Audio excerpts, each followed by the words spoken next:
If you take a Google search and just type in who invented the car, you're going to come up with Carl Benz in 1886.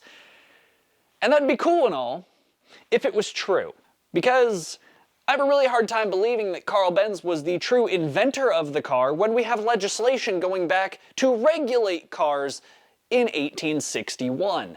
Now, keep in mind, that does not mean that cars were invented in 1861 either. That's just when laws started happening. We all know how slow the government moves. So, in 1861, in the UK, they implemented a 10-mile-per-hour speed limit in the country and a 5-mile-per-hour speed limit in the city for locomotives. Now, you might be thinking, locomotive, oh, well, that's a train.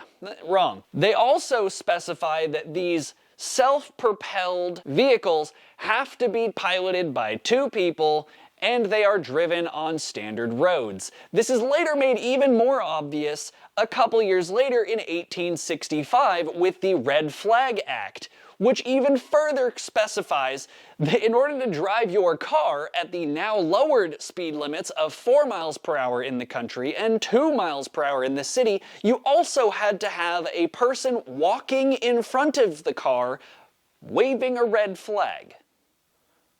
Because cars were super dangerous, and I mean, 4 miles per hour, you're gonna kill somebody. But all of that to say, Carl Benz did not invent the car. If anything, he was one extra person in the group project who ended up taking all the credit.